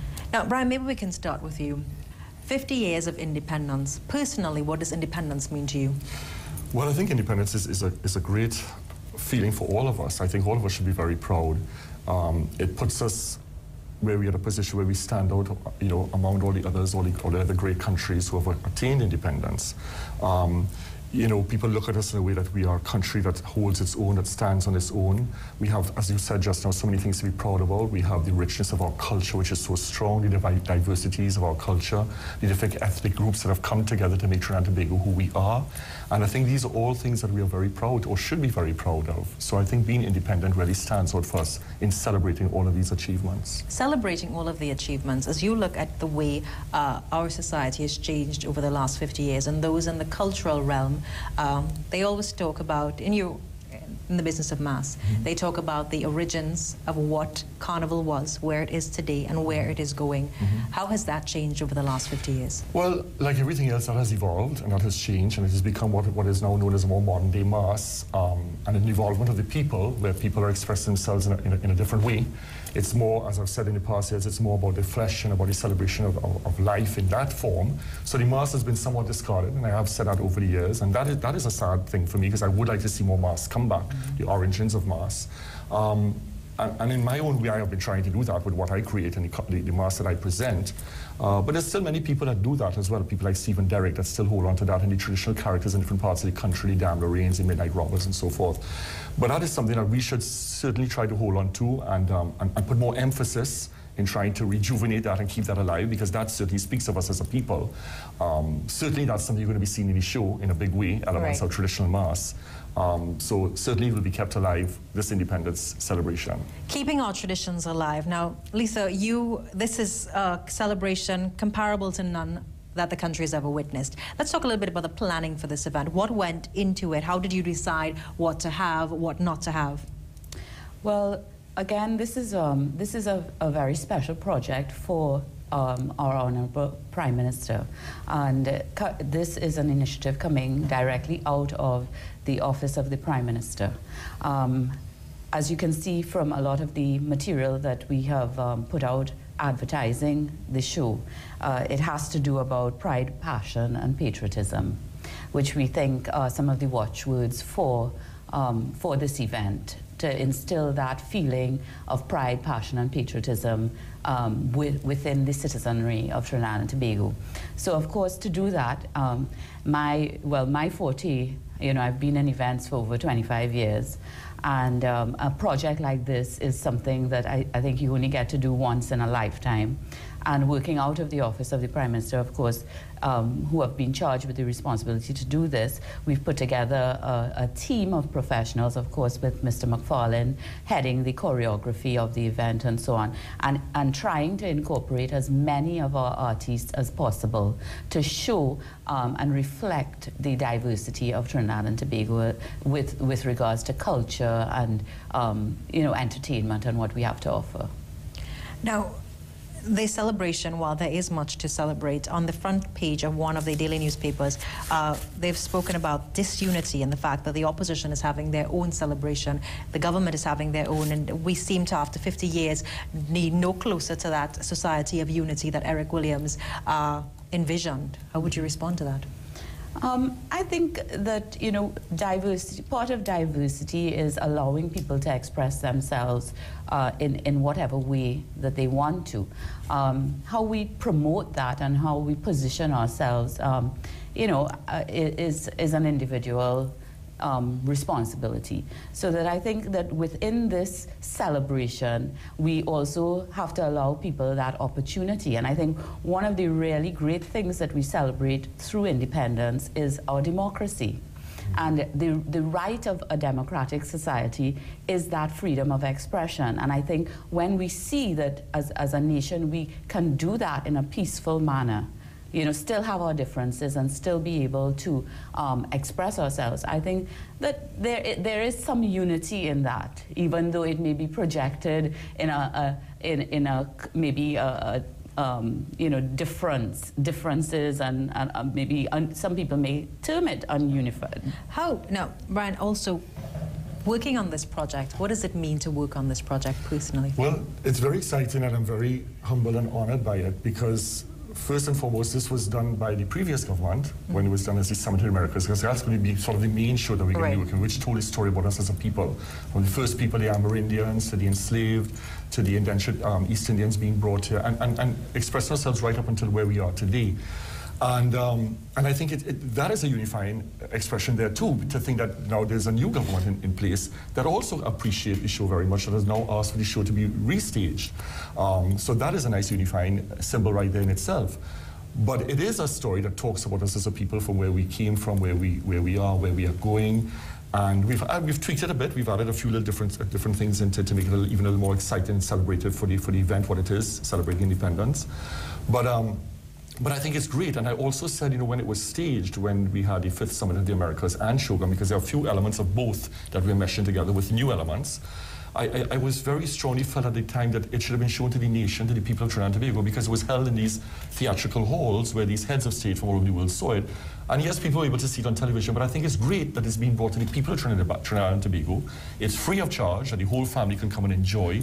And I think that's wonderful, so it's exciting. Is it going to be the same story that we saw at the summit? Have you made any changes to your program or to what is put to the people? Yes, it is basically the same story, but we have tweaked it. We've added some of the Chogam events into it, but we've also tweaked it a little bit, as I said, for the celebrating of our 50th year of independence. Now, Lisa, looking at this celebration, how can citizens find out more about it? I see that you have a number of entertainers, Ella Andel, Nival Chetlal, the Silver Stars, Signal Hill Choir. The list is long and long. Where do people get information about it? When does it start? Parking, security? Okay. Right. Well, we have quite a big advertising campaign that is currently running, so that information is available via the newspapers, the radio, on television. There are television ads as well that are going on. We will also be sending messages out to the different areas throughout Trinidad and Tobago through a viral campaign on using mobile phones and so on. The logistics of it, the show starts at 7:30. Gates are open from 5 o'clock. There are shuttles that will be running from City Gate to the Oval, and also there's parking at the National Stadium and shuttles again to the Oval from the stadium. So people can feel, that their cars are secure and that the traffic, we try to minimize traffic. The show is divided into basically 3 portions, which would be the pre-show. That is, when I say the pre-show, I'm talking about pre the presentation of the theatre aspect of it, which Mr. McFarlane has spoken to us about. And then after that, the usual, and I wouldn't say usual, but because this year the fireworks and the special effects are going to be amazing. It's going to be something that the public has not seen before. Of course, in light of the 50th anniversary celebrations, we have to do something a little more spectacular, so that the fireworks show will be combined with part of the choreography of the event. And fireworks will be launched from both the Oval and from the Savannah. Now, Brian, before we wrap this interview, huge production. How many characters are you working with? What is the size of this production? Well, the cast is 1,000 plus. This is not even technical crew, 1,000 plus. But it's going to be quite an exciting show. It's going to be very emotional and moving. I think we're going to leave people crying, but crying tears of joy, because it's going to be so powerful. There are a lot of special effects that we're putting, as Ms. Ghani was just saying. You know, the fireworks at the end are going to be blow mind pyrotechnics, which are going to engulf the whole of the Oval, and it's all synchronized. So as we are finishing our fireworks, we're going straight into the Savannah fireworks, which is going to be about 9:30. So the fireworks, which I think normally is around 8, is going to be about 9:30 this year. But it's going to be a spectacular show, and I think it's something that everyone needs to see, and you need to bring your family. As I said, we're going to leave you really excited and emotional and very patriotic at the end of the night. And could I just add as well that after the fireworks, the show doesn't finish. We have at that point, really, that's where the party starts, and we have Bungee Garland with Asylum and other acts that will keep everyone engaged. Now, all of this is happening at the Queen's Park Oval. It starts at 6 p.m. Admission is free. To get further information, you would find it on the internet? Yes, you can find it. Well, I'm not sure I don't think we have a website particularly for this, but as I said, there's a full campaign that is running on radio, TV, and in the press. Brian, you have the final word this morning. Final word. As we spoke earlier, I think we need to be proud of where we are today. We have achieved a lot. Yes, not everything is perfect, but this is what the situation is. We need to be excited and joyous about it and celebrate where we have come to so far in this journey to jubilation. Where we have come from, where we are going, and where we have been. I'm Him Ramson. I'll take a very short break. When we come back, we're going to continue to discuss independence, 50 years to celebrate. Joining us on set, Rhoda Ryddock and also Noble Douglas, a dancer and choreographer, two women who have also contributed to changing our national landscape. Their thoughts on where we've been and where we're going. Stay with us.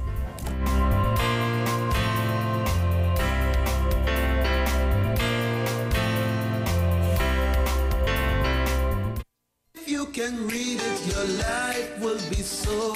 It's 20 years now that Alta has had free classes for anyone 16 and over to improve their reading and writing. I'm an Alta student. It is my time to find my way. I'm an Alta student. It is your time now. Bring your ID and register for Alta on Tuesday, September 4th and Wednesday, September 5th, 9 a.m. to 6 p.m. at your public library. Trinizuela College offering 10 weeks practical training in multi-skilled programs such as air conditioning and refrigeration, welding, fabrication and pipework, electrical installation, secretarial training, motor vehicle engineering, food preparation and culinary arts, PC repairs and maintenance, basic electronics, web page and graphic designs and more. Receive internationally recognized world-class qualifications. Trinizuela College, celebrating 48 years of successful operations. Seaview Optical's Grand Independence Anniversary Sale. Enjoy 50% off, 25% off all frames, including Coach, Versace, Prada, Calvin Klein, Gucci, DKNY, Oka, Dolce & Gabbana, plus 25% off all prescription lenses. We're also pleased to offer 25% off all sunglasses. Sale ends August 30th. Seaview Optical, affordable eye care for everyone. It's healthy and brand new, straight from Ramsarans to you. It's the pasteurized, reconstituted milk from Ramsarans. It's nut and GM-free, vegetarian and it's gluten-free. A healthy choice for you and me. Thank you, Ramsarans. It's the brand new, reconstituted milk from Ramsarans. Ramsarans Dairy Products, your healthy choice. With all the reasons you already have to celebrate this independence, Richmond Motors has just added one more. Bring out the champagne, because now you can drive home with your very own BMW X1 or BMW 5 Series with no down payment and a whopping 6 years to repay. Plus, your BMW purchase comes with 2 years free full comprehensive insurance and 2 years warranty or unlimited mileage, whichever comes first. Now that's a real cause to celebrate. Offer valid while stocks last. Special conditions apply. On August 31st, the entire nation will pause to reflect and to rejoice on the 50 years of our nation's independence. The history, the trials and the triumphs, the rich tapestry of our culture, the celebrations of our festivals, the accomplishments of our great little nation. Come and be a part of our journey to Jubilee, an evening of reflection and celebration at the Queen's Park Oval on August 31st. This dramatic performance and show features the largest assembly of performers and artists ever to take stage, and concludes with spectacular special effects and fireworks displays in celebration of our nation's 50th anniversary. Be there on August 31st at the Queen's Park Oval. Journey to Jubilee. Gates open from 5:30 p.m. Attendance is free. Back to school troubles? Let us take away your worries. Shop at Keith Cann's Books Etc. in Port of Spain and San Fernando. You'll not only notice the difference in service, but the difference in your wallet. No one beats our prices. You can also email your child's book list at info@keithcannsbooksetc.com or fax 657-0468 in San Fernando or 623-1201 in Port of Spain, and we'll prepare it for collection. Keith Cann Books Etc. Your partner in education.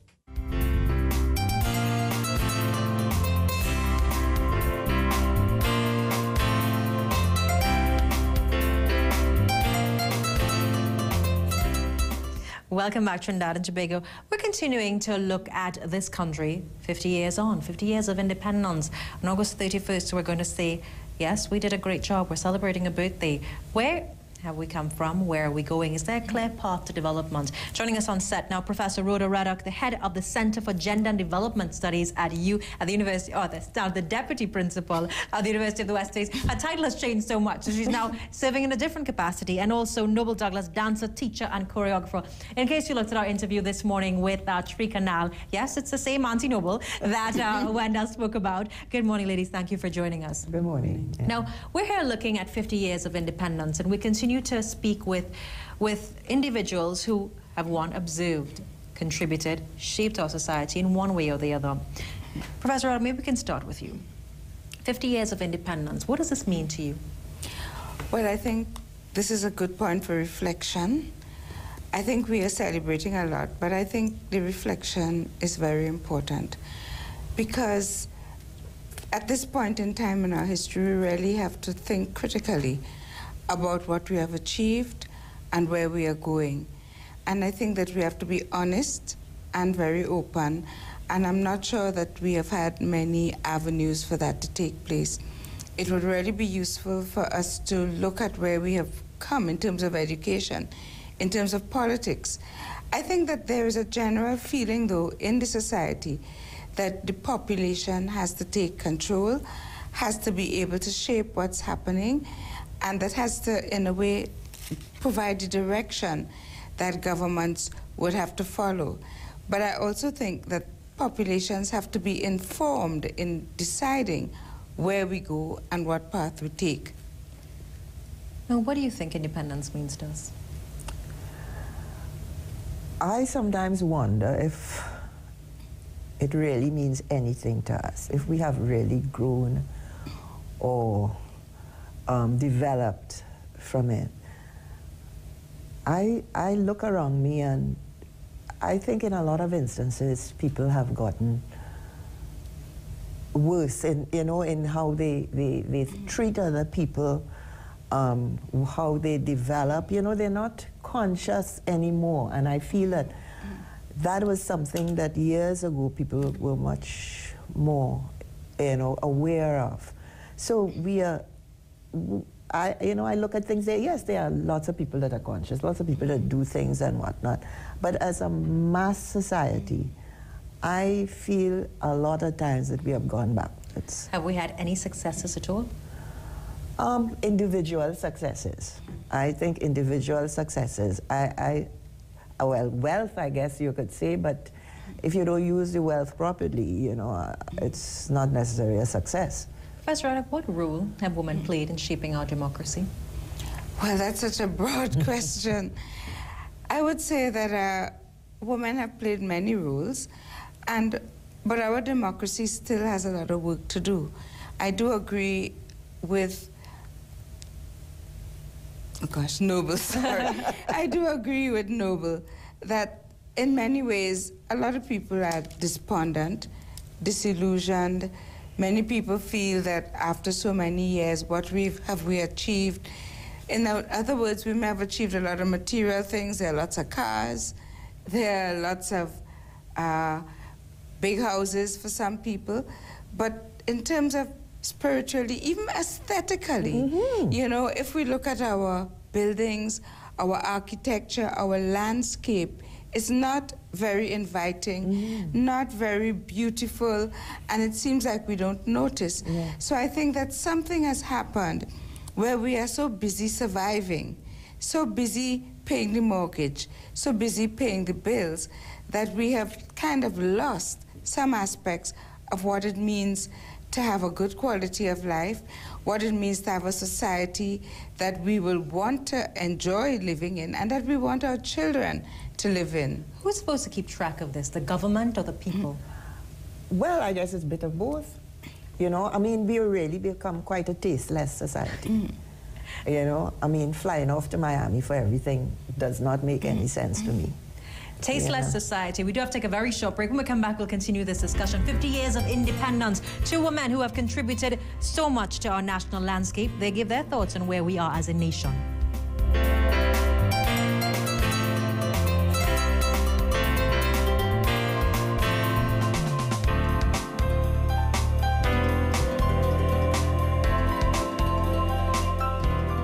Superb Caterers. The name says it all. We are TNT's #1 choice for catering of all events, serving TNT for almost 20 years.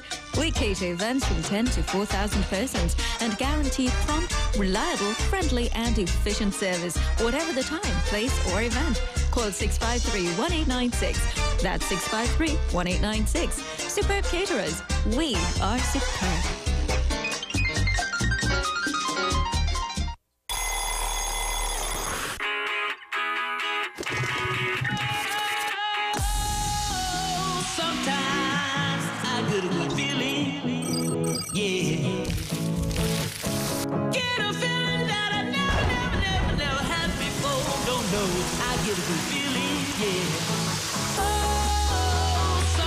Surf, stream, share faster than ever before on Digicel's super-fast 4G network. It's summer in 4G.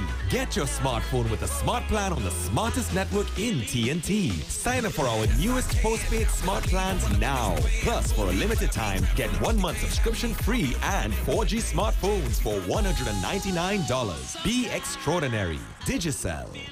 I do. Take you as you are. Fully aware that you're not perfect, but perfect enough for me.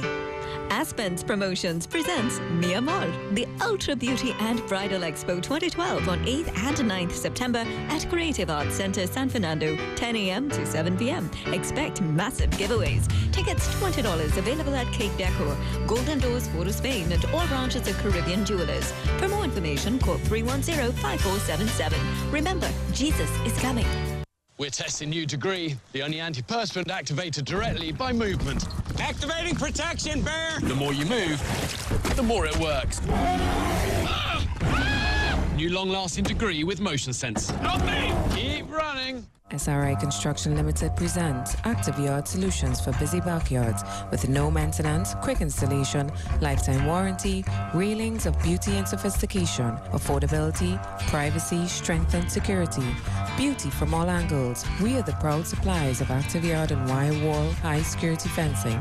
Located at 22 Cotton Hill, St. Clair. Give us a call at 622-2155 or check us online, srigroup.tt.com. SRI means quality and security. Introducing a new concept in shopping in Trinidad. AmazingBuysTT.com. Choose from thousands of products. Check out our specials. Free online gift registry. Shop from the comfort of your home. AmazingBuysTT.com. Call us at 652-4438.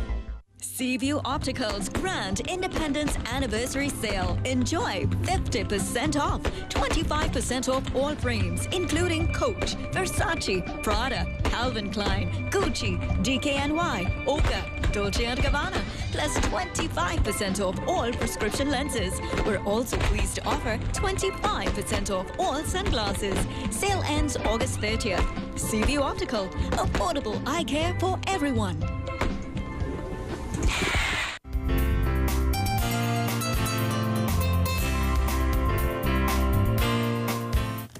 Welcome back to Trinidad and Tobago. 50 years of independence. Professor Rhoda Ruddock and Noble Douglas, both are women who are educators. They've taught and touched the lives of thousands who've walked through various teaching institutions.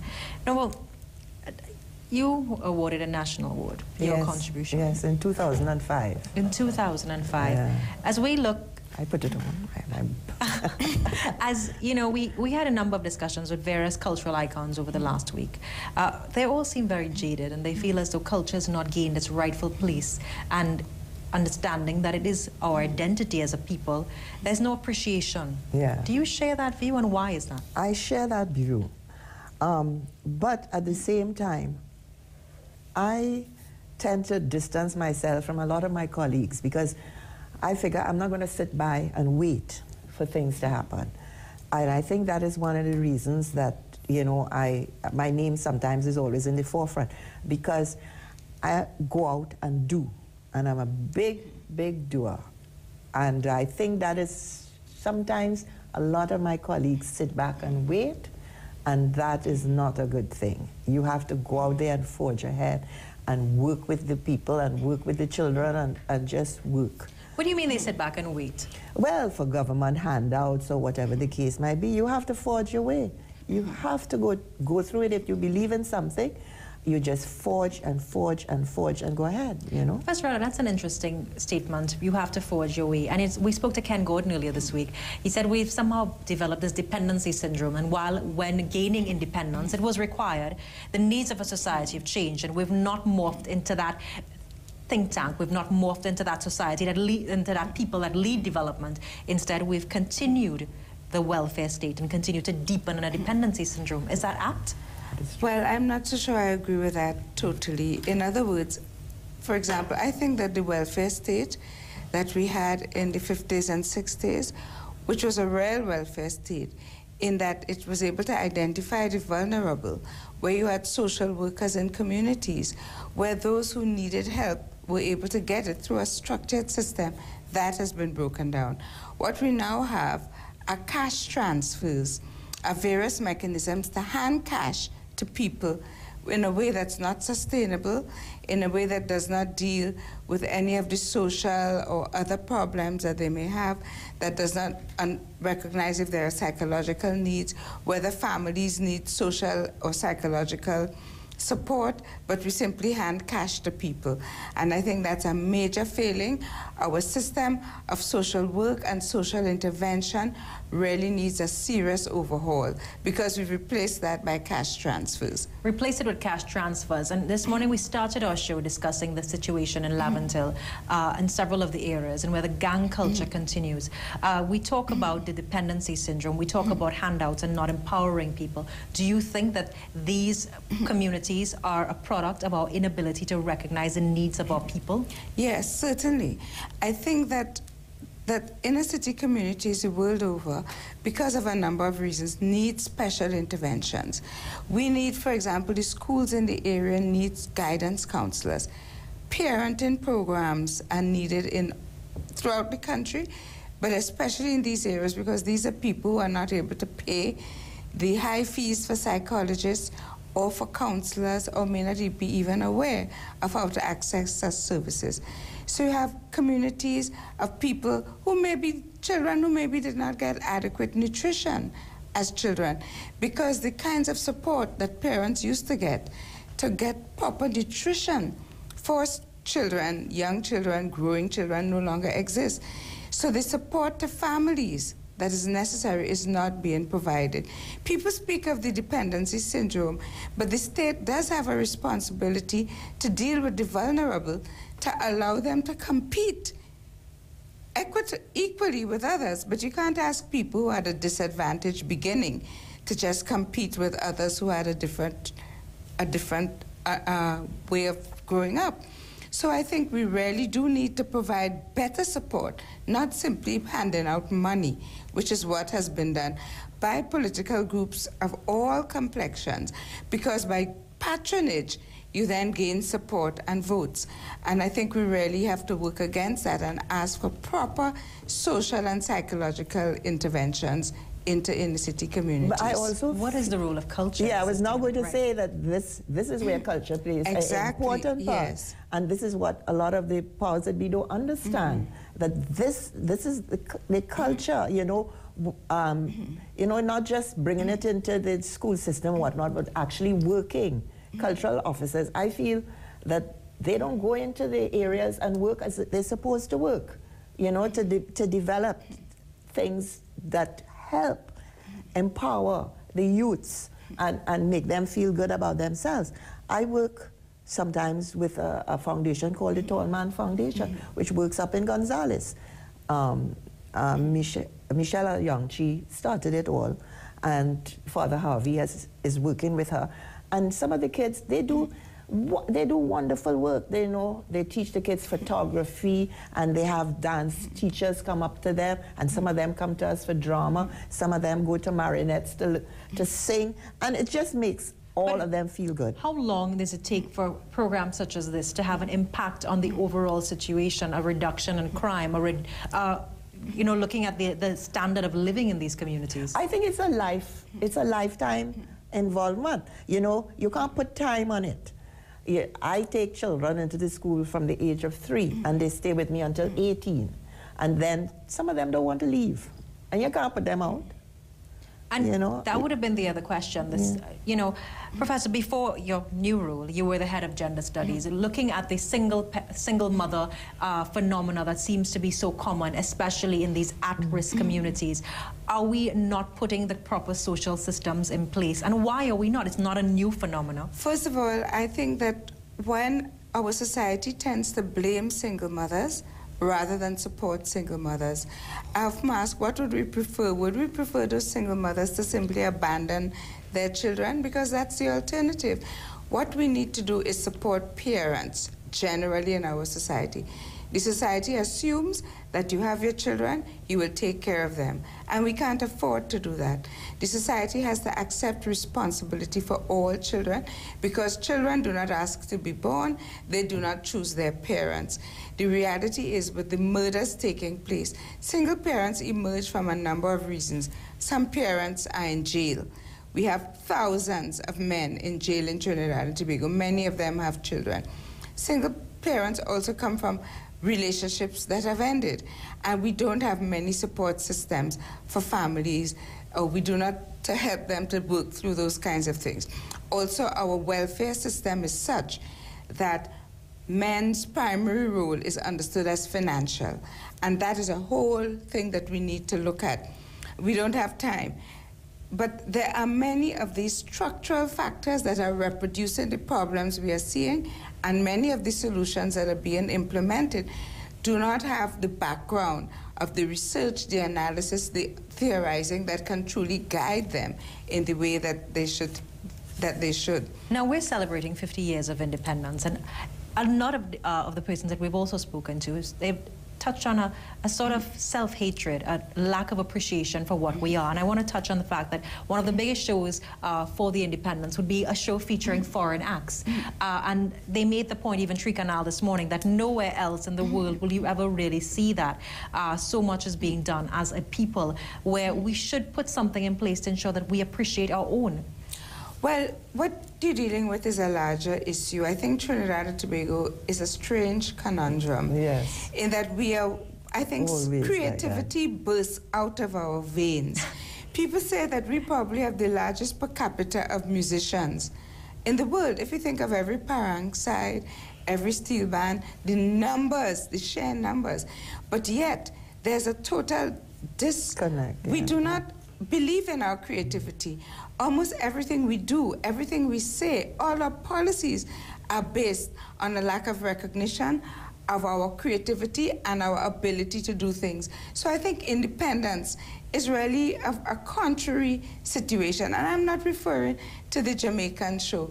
I think that is a very, that is not the larger issue.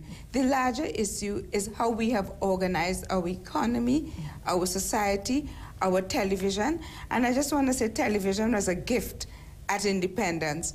And it would be very useful for us to critically reflect on what has television contributed to the independence of Trinidad and Tobago. What has it told us about ourselves? What has it taught us about ourselves? The single attempt to really have a total Trinidad and Tobago or Caribbean station, Gael, has failed. And in many countries, this kind of support for the arts is not something that happens automatically. States and governments recognize it's as important as roads, although that may not be a very good analogy. And therefore, they structure, they organize it, they put money into it. And I really think that we have to rethink our priorities and structurally see how we truly become independent in this society. What is our greatest success and our greatest failure over the last 50 years? Wow, our greatest success?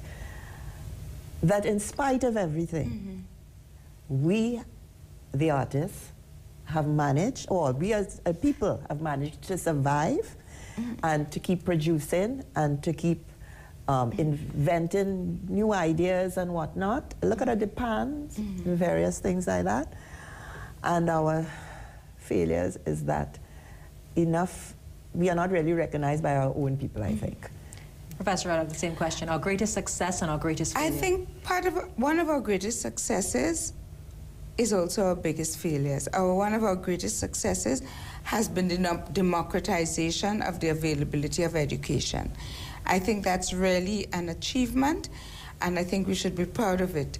My concern, though, is equality of that education. I think another one of our great successes is the willingness of individuals and groups to keep doing things. And I want to refer, for example, to the Birdsong Academy, to the work of the Tallman Foundation, the St. Augustine Youth Philharmonic, all the little tassel groups and steel bands who have their curricues and barbecues to keep these things alive. That, to me, is part of our strength, the belief that many people continue to have in us, and their hard, voluntary, unpaid work. And what's our greatest failure? I think our greatest failure, one, is our lack of belief in ourselves, and also the fact that we have become motivated primarily by material things. Now, my final question to you, and we've posed this to all our guests over the last week, who do you think is the most influential personality over the last 50 years and why?